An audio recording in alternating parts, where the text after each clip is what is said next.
చేస్తున్నాము. అలాగే ఆదివారం నాడు సెలవు దినాన్ని రద్దు చేయాలి. రెండు, దాన్ని ప్రోపగండా చేసుకునే అవకాశం కూడా భారత Saint Xavier's high school, Mahatma Jyotiba Phule Scottish mission school, Mahatma Gandhi.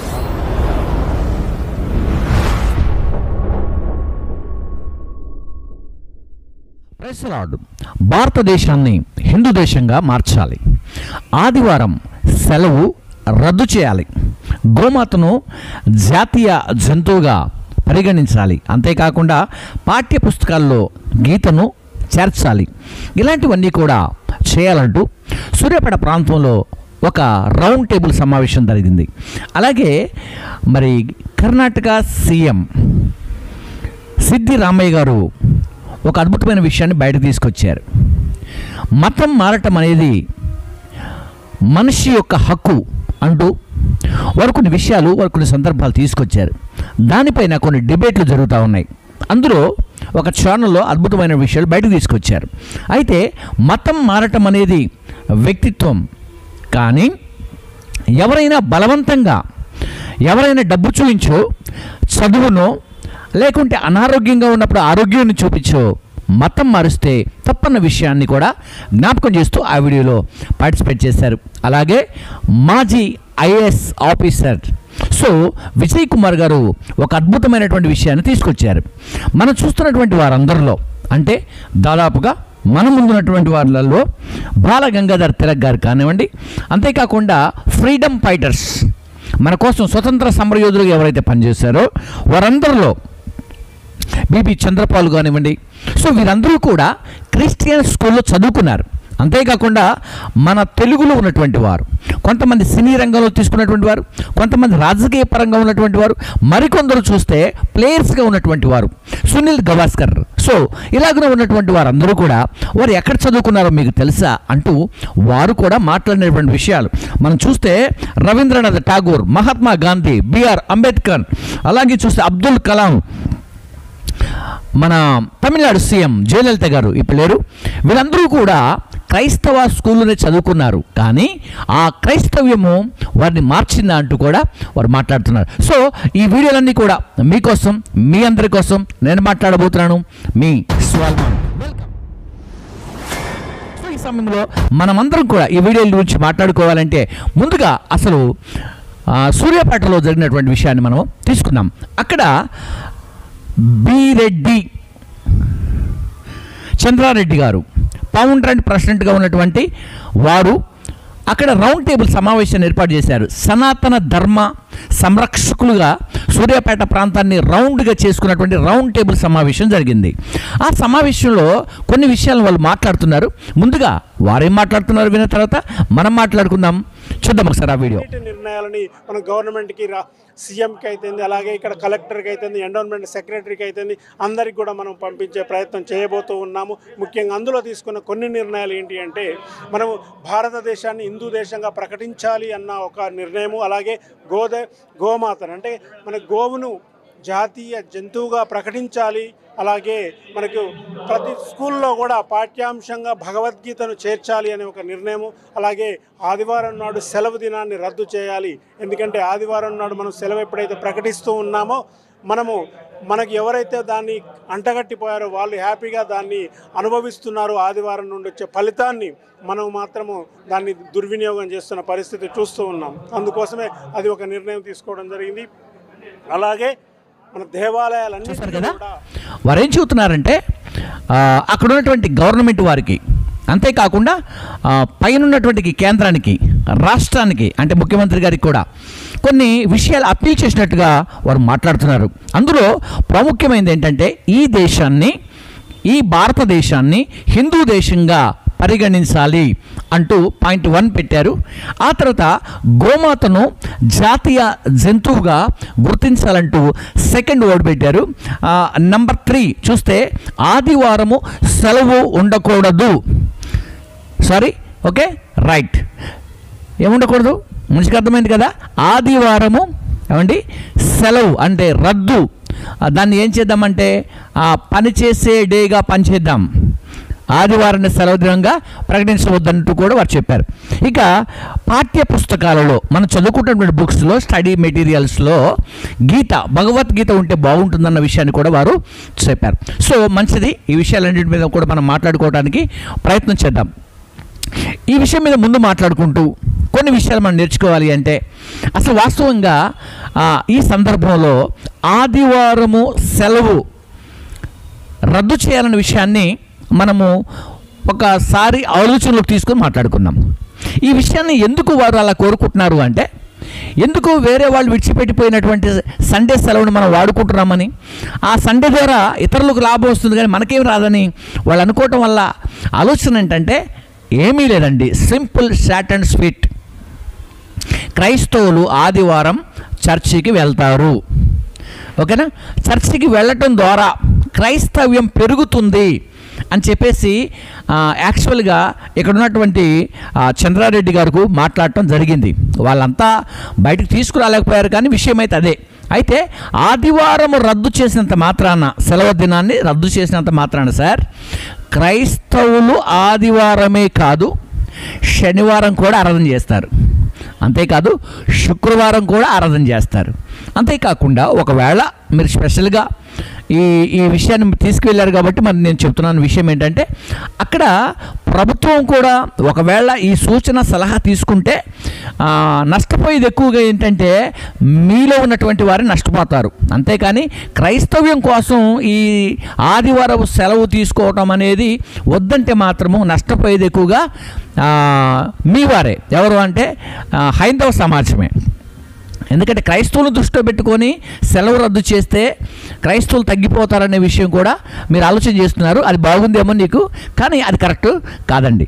So అలాగే గోమాతను జాతీయ జంతువుగా ప్రకటించాలి, అందులో ఎవరికి ప్రాబ్లం లేదు.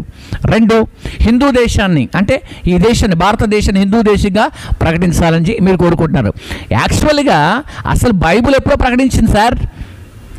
బైబిల్ ఎప్పుడో ఈ దేశాన్ని హిందూ దేశం అని ఎప్పుడో ప్రకటించింది బైబిల్. ఎందుకంటే మీరు అన్నీ తెలుసుకోరు, కొన్ని విషయాలు తెలుసుకుంటారు, ఏదో తెలిసింది మాట్లాడతారు. అంతేకాని మీకు అసలు విషయం ఏంటి తెలుసా? దాదాపుగా ఇప్పటికీ దాదాపుగా 3600 సంవత్సరాల క్రితమే ఈ దేశాన్ని హిందూ దేశమని బైబిల్ ప్రకటించింది. ఒకవేళ మీకు తెలియకపోతే తెలుసుకోవడానికి ప్రయత్నం చేయండి, బైబిల్ గ్రంథంలో రాయబడింది. ఓకేనా? రైట్. పాఠ్య పుస్తకాలలో ఏం పెట్టాలన్నారంటే భగవద్గీత పెట్టాలన్నారు. సార్ ఆల్రెడీ భగవద్గీత యొక్క స్టోరీసు, చరిత్రలు ఆల్రెడీ ఎప్పటి నుండో ఉన్నాయి, అందులో కొత్తగా పెట్టాల్సినవి ఏమీ లేవు. ఆల్రెడీ మనం చదువుకున్నప్పటి నుంచి ఉన్నాయి కదా సార్, అవి ఎప్పటి నుంచో ఉన్నాయి, అవి చూస్తూనే ఉన్నాం. కాబట్టి ఇక్కడ మతం మారటం పైన, కాబట్టి మతం మారటం పైన ఒక క్లారిటీ తీసుకోవడానికి ప్రయత్నం చేద్దాం. గమనించండి, మతం ఎవరైనా బలవంతంగా మారుస్తేనండి, మతాన్ని ఎవరైనా బలవంతంగా మారిస్తే అది ఎప్పటికైనా క్రైమే. అర్థమవుతుందా? యాక్చువల్గా ఎవరు అలా చేయటానికి ఇష్టపడరండి. ఇక్కడ 2 పాయింట్స్ చెప్పారండి. ఒకటి చదువు కోసమో, రెండవది వైద్యం కోసమో మతం మారుస్తారన్నట్టుగా కూడా చెప్పగలిగారు. అవి చేస్తే తప్పని ఎవరైనా చెప్తారంటే ఎవరైనా చెబుతారు. కాబట్టి ఈ సమయంలో స్టూడియోలో సహోదరుడు మాట్లాడుతున్నారు. సో ఆ వీడియో చూద్దాం. అది ప్రొఫెషన్ అంటారు, అది కాన్సెన్స్ అంటారు. అంతరాత్మపరంగా నమ్మిందని వాళ్ళు ఫాలో అవ్వచ్చు. 2, దాన్ని ప్రోపగండా చేసుకునే అవకాశం కూడా భారత రాజ్యాంగం ప్రజలకు ఇచ్చింది, దాన్ని ప్రచారం కూడా చేసుకోవచ్చు. కానీ ఇక్కడ ఒక్క విషయాన్ని పరిగణించాలి, అది సిద్ధరామయ్య గారు మాట్లాడలేదు. అదేంటి, మత మార్పిడి అనేది వాళ్ళు స్వచ్ఛందంగా అవుతున్నారా, వాలంటరీగా అవుతున్నారా, ఫోర్స్ వల్ల అవుతున్నారా, లేదా ప్రలోభాల వల్ల అవుతున్నారా అనేది ఇక్కడ అవసరం అన్నమాట. ఏదో డబ్బుల కోసం ఫోర్స్ చేసినందుకు వీటి కోసం మతాన్ని మారకూడదు. అంటే ప్రలోభాలకి ఫోర్స్ కాకుండా మతం మారితేనే అది రాజ్యాంగం ప్రసాదించిన మత స్వాతంత్ర హక్కుకు అనుకూలం. అలా కాకుండా ఏదో విద్యిస్తారు, ఏదో విద్యాలయాలు నడిపిస్తారు ఆరోగ్యం కోసం, అది ప్రజల్ని అది చేసేసి ఇలా చేసి ప్రలోభాలు గురిచేసి భయపెట్టి ఔరంగజేబు చేసినట్టు మతాన్ని మార్పిడి అయ్యారనుకోండి, అది రాజ్యాంగం ప్రకారం లేదు. కాబట్టి మత స్వాతంత్ర హక్కు అనేది ప్రజలు తనకు తాను మతాన్ని, అంటే తనకు నచ్చిన మతంలోకి వెళ్ళినప్పుడు ఆ మతాన్ని ప్రకటించుకునే స్వేచ్ఛ కూడా ఉంది ఆర్టికల్ 25 ప్రకారంగా. అలాగే 26 కానీ 27, 28లో కూడా మీరు చూడగలిగితే ఏ మనుషుడైనా ఏ మతాన్నైనా తీసుకోవచ్చు, వెళ్ళొచ్చు అని కూడా మనకు చెప్పబడతా ఉంది. కాబట్టి ఇంత చక్కగా ఉన్నటువంటి ఈ భారతదేశంలో ఇక్కడ మీరు ఆలోచన చేయాల్సిన విషయాలలో కొంచెం క్లారిటీ తీసుకుంటే బాగుంటుందని నేను అనుకుంటున్నాను. ఇక అర్థమైంది కదా. తర్వాత ఏంటంటే మన మధ్యలో IAS officer, it's not ordinary person, ఓకేనా. ఒక చదువుకున్నటువంటి ఒక విద్యావంతుడైనటువంటి వ్యక్తి ఒక సర్టిఫై చేస్తున్నాడు ఒక విషయాన్ని. ఏమని సర్టిఫై చేస్తున్నాడు అంటే, ఈ రైట్ వింగ్స్ ఎవరైతే ఉన్నారో వారు చెప్పే సమాచారం, ఏమండి, క్రైస్తవ్యం గురించి చెబుతున్నటువంటి సమాచారం చాలా వరకు తప్పుగా ఉందంటూ ఐఏఎస్ విజయ్ కుమార్ గారు మాట్లాడుతున్నారు. ఫస్ట్ తను ఏం చెబుతున్నాడంటే 1970 or 71లో, మళ్ళీ చెబుతున్నాను జ్ఞాపకం చేస్తూ, 1971 అంటే 1970 నుంచి 71 వరకు ఈ భారతదేశంలో క్రైస్తవ జనాభాకు ఒక సంఖ్యనిచ్చింది. అదేంటి అంటే 2.6. అర్థమవుతుందా? 1970 నుంచి 71 వరకు ఒక సంఖ్యను ఇచ్చింది. ఇచ్చినటువంటి ఆ సంఖ్య దాదాపుగా 2.6. అయితే ఇప్పుడున్నటువంటి పరిస్థితుల్లో క్రైస్తవ్యాన్ని కనుక క్యాలిక్యులేషన్ చేస్తే, ఇప్పుడున్నటువంటి పరిస్థితుల్లో క్రైస్తవ జనాభా లేకుంటే క్రైస్తవం యొక్క కౌంటింగ్ ఎంతంటే 2.3. అంటే ఏం జరిగింది ఈ 50 yearsలో అంటే ఆల్మోస్ట్గా క్రైస్తవ్యం తగ్గింది. ఆమేన్, హల్లెలూయా, దానికి స్తోత్రం కలుగునుగాక. ఇక్కడ రిజల్ట్ తగ్గింది. తగ్గినటువంటి ఈ క్రైస్తవ్యం పైన ఎందుకండి మీకు అంతా అని నేను మాట్లాడటం కదా సార్ కూడా మాట్లాడుతున్నారు. సో ఆ సందర్భాన్ని ఒకసారి తీసుకోవడానికి మనము ప్రయత్నం చేద్దాం. అంతేకాకుండా ఈ క్రైస్తవ స్కూల్స్లో చదువుకున్నప్పుడు ఏమండి ఎవరిని కూడా మతం మారమని వారు చెప్పలేదు. మన ముందున్నటువంటి ఫ్రీడమ్ ఫైటర్స్ కూడా క్రైస్తవ స్కూల్లోనే చదువుకున్నారంటూ వారు ఒక అద్భుతమైనటువంటి విషయాన్ని బయటకు తీసుకొచ్చారు. అది తీసుకొచ్చినటువంటి విషయాన్ని కూడా వారు ఎక్స్ప్లెయిన్ చేస్తారు. బట్ దానికంటే ముందుగా నేను కొన్ని విషయాలను మీకు గుర్తు చేస్తాను. ఒకటేంటంటే స్వతంత్ర సమరయోధులుగా ఉన్నటువంటి ఫ్రీడమ్ ఫైటర్స్గా ఉన్నటువంటి ఇండియన్స్ ఏం జరిగిందో తెలుసా? బాలగంగాధర్ తిలక్ గారు కానివ్వండి, అలాగే బిబి చంద్రపాల్ గారు కానివ్వండి, అంతేకాకుండా మనం చూసాం రవీంద్రనాథ్ ఠాకూర్, అంతేకాకుండా మహాత్మా గాంధీ, అలాగనే బిఆర్ అంబేద్కర్, మనకెవరికైతే రాజ్యాంగం నిర్మాత అంటున్నారో వారు కూడా, అంతేకాకుండా అబ్దుల్ కలాం ఒక మంచి సైంటిస్టుగా ఉన్నటువంటి వ్యక్తి, ఓకేనా. ఆ తర్వాత మనం చూస్తే సీఎం, మాజీ సీఎం, మన మధ్యలో ఉన్నటువంటి క్రీస్తు శేషులైనటువంటి సీఎం గారు జయలలిత గారు కూడా క్రైస్తవ స్కూల్ని చదువుకున్నారు. అంతేకాకుండా సునీల్ గవాస్కర్, ఇతను కూడా క్రైస్తవ స్కూల్లోనే చదువుకున్నారు. ఇతనే కాదండి, చాలామంది చదువుకున్నారు. అయితే సార్ ఏమంటున్నారంటే ఎవరిని కూడా బలవంతం చేసినట్లయితే వీళ్ళందరూ కూడా హైందవులుగా ఎలా ఉన్నారు అని ప్రశ్నించారు. ఒకసారి ఆ వీడియో మీకోసం. మత మార్పులు జరిగిపోతున్నాయి, బలవంతపు మత మార్పిడి జరుగుతుందని ఒక పక్క గగ్గోలు పెడుతున్నటువంటి ఈ రైట్ వింగ్ సంస్థలకు తెలియాల్సిన అంశం ఏంటంటే, అఫీషియల్ రిపోర్ట్స్, ఫ్యాక్చువల్ ఫిగర్స్ ఏం చెప్తున్నాయంటే 2.3% మాత్రమే ఈ దేశంలో క్రిస్టియానిటీలో ఉన్నారు. 1971 సెన్సస్ ప్రకారంగా గనక మనం చూస్తే ఆ రోజు ఉన్నటువంటి క్రిస్టియన్ పాపులేషన్ 2.6%. అంటే ఈ 50 సంవత్సరాల్లో 0.3% క్రిస్టియనిటీ ఫాలో అయ్యేవాళ్ళు తగ్గారు. మత మార్పిడి జరిగిపోతున్నాయి బలవంతంగా అని మీరు ఏ విధంగా ఏ డేటా ప్రకారం మాట్లాడుతున్నారు అనేటువంటిది ఒక అంశం అయితే, మరొక అంశం ఏంటంటే ఈ మిషనరీ స్కూల్స్లో చదువు కోసం వెళ్ళినటువంటి వాళ్ళని మత మార్పిడి చేస్తున్నారు, ప్రీస్టులు బలవంత పెడుతున్నారు అనేటువంటి అభియోగం మరొక పక్క కనిపిస్తూ ఉంది. నేను ఒక ఎలీట్ జెస్విట్ కాలేజీలో చదివాను. అక్కడ గోగినేని హాస్టల్ అని, న్యూ హాస్టల్ అని, ఒక్కొక్క హాస్టల్లో సింగిల్ బెడ్రూమ్ రూమ్స్ 300 ఉన్నాయి ఆ రోజుల్లోనే. అలాంటి కాలేజీలో ఏనాడు కూడా ప్రతిరోజు జరిగేటువంటి పూజ కార్యక్రమంలో పాల్గొనమని కానీ, చర్చికి రమ్మని కానీ ఏ ప్రీస్ట్ కానీ ఏ వార్డెన్ కానీ ఆ కాలేజీలో ఎప్పుడు చెప్పలేదు. మరి ఈ రోజు మన దేశంలో ఉన్నటువంటి స్టాల్వార్డ్స్ సినిమా రంగమా, స్పోర్ట్సా, పొలిటీషియన్సా, అడ్మినిస్ట్రేషనా, జ్యుడిషియరీయా, ఏ రంగమైనా తీసుకోండి, అందులో సక్సెస్ఫుల్గా ఉన్నటువంటి వాళ్ళందరూ ఎక్కడ చదివారనంటే ఈ క్రిస్టియన్ మిషనరీ స్కూల్స్ నుంచి చదివి వచ్చినటువంటి వాళ్ళే. లాల్ బాల్ పాల్, బాల గంగాధర తిలక్, లాలా లజపతి రాయ్, అలాగే బిపిన్ చంద్ర పాల్, స్వతంత్రోద్యమంలో పాల్గొన్నటువంటి వాళ్ళందరూ కూడా క్రిస్టియన్ మిషనరీ స్కూల్స్ నుంచి చదువుకుని వచ్చిన వాళ్ళు. Rabindranath Tagore Saint Xavier's high school, Mahatma Jyotiba Phule Scottish mission school, Mahatma Gandhi Alfred high school, doctor Ambedkar Elphinstone high school, Sarvepalli Radhakrishnan Hammerson evangelical Lutheran missionary school Tirupati, Abdul Kalam missionary school in Tamil Nadu, Jayalalithaa bishop Cotton high school Bengaluru, Sunil Gavaskar Saint Xavier's high school Bombay. You name a successful person in any field, వాళ్ళందరూ కూడా ఇలా machinery schools నుంచి చదివి వచ్చారు. మరి వీళ్ళెవ్వరూ కూడా వాళ్ళ మతం వదిలి క్రిస్టియానిటీలోకి మారలేదుగా. ఏ స్కూల్లో కూడా ఏ ప్రీస్ట్ కూడా మీరు మతం మారని చదువు చెప్తామని చెప్పలేదుగా. మరి ఇంతమంది ఈ దేశంలో చదువుకుని పైకొచ్చి సక్సెస్ఫుల్ గా నిలబడిన వాళ్ళు ఎవరు కూడా ఆ స్కూల్స్ లో చదివి మతం మార్పిడి జరిగిందని చెప్పనప్పుడు ఏ రీజన్ తో, ఏ ఆధారంతో అనవసరమైనటువంటి అభియోగాలు పెట్టి ఎందుకు ఈ రకమైనటువంటి వివక్ష, విద్వేషం?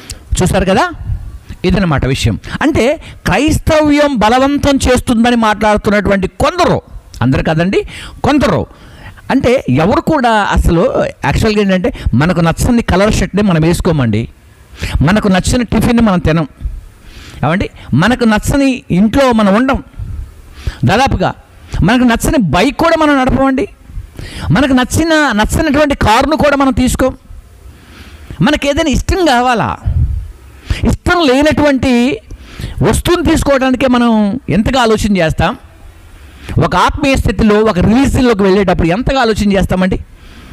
కాబట్టి ప్రేమటువంటి స్నేహితులారా, సహోదరులారా, ఈ విషయాన్ని విన్నటువంటి మీ అందరూ కూడా మీరు ఆలోచన చేయటానికే ఈ వీడియో చేస్తున్నాను. ఆలోచించండి, అధికంగా ఆలోచన చేయండి. ఎప్పటికీ కూడా క్రైస్తవం పైన నిందలు వేయద్దు. క్రైస్తవ్యాన్ని హతమార్చడానికో, క్రైస్తవ్యాన్ని లేకుండా చేయడానికో, క్రైస్తవ్యాన్ని పక్కన పెట్టడానికో, క్రైస్తవ్యాన్ని ఈ దేశంలో లేకుండా చేయాలనో ఒకవేళ మీరు అనుకుంటే అది ఎప్పటికీ కూడా ఇంపాసిబులే సార్. ఎందుకంటే అది ఎన్నిటికీ కూడా ప్రపంచంలో ఆక్సిజన్ ఎప్పుడు లేకుండా వెళ్ళిపోద్దో, ఏమండి మన భారతదేశంలో గాలి లేకుండా ఎప్పుడవుద్దో మేబీ అప్పుడు కనుక క్రైస్తవం లేకుండా పోద్దేమో. కానీ ఇప్పుడు గమనించండి, క్రైస్తవ దేశాలు 127 ఉన్నాయి, దాదాపుగా 62 దేశాలు ముస్లిం కంట్రీస్ ఉన్నాయి. మీరు అనుకున్నట్టుగా హిందూ దేశమైనంత మాత్రాన, ఈ హిందూ దేశం అని ఎప్పుడో చెప్పిందని చెప్పాను కానీ మళ్ళీ చెబుతున్నాను, హిందూ దేశం అని చెప్పినంత మాత్రాన హిందూ దేశంలో క్రైస్తవులు లేకుండా పోతారా? పక్కన పాకిస్తాన్ ఉంది, క్రైస్తవులు లేరా? హిందువులు లేరా? ఏమండి అందరూ ఉంటారు అక్కడ. బంగ్లాదేశ్ ఉంది, క్రైస్తవులు లేరా? శ్రీలంక ఉంది, క్రైస్తవులు లేరా? క్రైస్తవం అనేది మతం కాదండి, ఇది ఒక మార్గం, ప్రపంచంలో ఎక్కడైనా ఉంటుంది. అయితే ఈ విషయాన్ని నేను క్రైస్తవ్యాన్ని ఒక్కానించడానికో, క్రైస్తవ పక్షాన గట్టిగా మాట్లాడటానికో ఈ వీడియో చేయట్లేదు. కానీ ఒకసారి మీరందరూ కూడా ప్రేమపూర్వకంగా ఆలోచించాలనే ఈ వీడియో చేస్తున్నాను. కాబట్టి ఈ యొక్క వీడియోలో మరి వచ్చినటువంటి ప్రతి ఒక్కరికి కూడా నేను హృదయపూర్వకమైనటువంటి శుభాలు తెలియజేస్తున్నాను. అలాగే మరి ఫౌండర్ చంద్రారెడ్డి గారికి, రెడ్డి చంద్రారెడ్డి గారికి నేను శుభాలు తెలియజేస్తాను. సార్ మీ ఆశయాలు ఖచ్చితంగా ఈ దేశంలో ఒకవేళ రావాలని కూడా నేను కోరుకుంటున్నాను. ఒకవేళ అంటే ఆ విషయాలు రావాలని కోరుకుంటున్నాను. మళ్ళీ అందులో కూడా కాంట్రవర్సీ చేసే వాళ్ళు ఉంటారు, ఓకేనా? రైట్. అలాగే మరి టీవీ ఛానల్ ద్వారా ఈ విషయాన్ని బయట తీసుకొచ్చిన సహోదరులకు కూడా నేను హృదయపూర్వకమైనటువంటి శుభాలు తెలియజేస్తాను. మరి ప్రాముఖ్యంగా IAS సార్ మీకు హృదయపూర్వకమైన నమస్కారం. అంతేకాకుండా మీరు చెప్పిన విషయాలు ప్రజలందరూ కూడా అర్థం చేసుకోవాలని నేను కోరుకుంటున్నాను. కాబట్టి ఇలాంటి విషయాలు ఇంకేమైనా ఉంటే బయటకు తీసుకురండి. దయచేసి క్రైస్తవం ఎవరికి కూడా బలవంతంగా అంటూ కట్టడానికి ప్రయత్నాలు చేయవు. మేబీ ఎవరైనా చేసిన వాళ్ళు ఉంటే ఈ వీడియో ద్వారా నేను మాట్లాడుతున్నాను, నన్ను క్రైస్తవ్యంలోనికి బలవంతంగా తీసుకొచ్చారు అన్నవారు ఎవరైనా ఉంటే ప్లీజ్ కాల్ మీ, నేను మీతో మాట్లాడతాను. ఎవరైనా చదువు కోసమో, ఎవరైనా ఆరోగ్యం కోసమో, ఎవరైనా డబ్బు కొరకో మీరు క్రైస్తవ్యంలోకి రండి అని మిమ్మల్ని ఎవరైనా పిలిచుంటే, దాని ప్రకారమే మీరు వెళ్ళుంటే, మీరు అవకాశంగా వెళ్ళుంటే కాదు, వాళ్ళు అవకాశంగా పిలుచుంటే, కొంతమంది అవకాశంగా వెళ్ళే వాళ్ళు ఉంటుంది, వాళ్ళని ఎవరు ఏం చేయలేరండి. కానీ వాళ్ళు కనుక అవకాశంగా మిమ్మల్ని పిలుచుంటే నాకు కాల్ చేయండి. స్టే నౌ ఇప్పటికి కూడా స్టిల్ 24/7 ఎప్పటికైనా నేను రెడీగా ఉంటాను, మిమ్మల్ని కలుస్తాను, మీ ప్రాంతానికి వస్తాను. ఈ తెలుగు రాష్ట్రాల్లో ఎక్కడ మీరు ఉన్నప్పటికీ కూడా నేను మీ దగ్గర రావడానికి ఇష్టపడుతున్నాను. అంతేకాకుండా ఈ ఐఏఎస్ మరి మాట్లాడినటువంటి మాటలు కూడా మీరు గమనించాలని కూడా కోరుకుంటూ ఈ నా మాటలు ముగిస్తున్నాను. మీ అందరికీ కూడా శుభాలు తెలియజేస్తున్నాను. Praise the lord.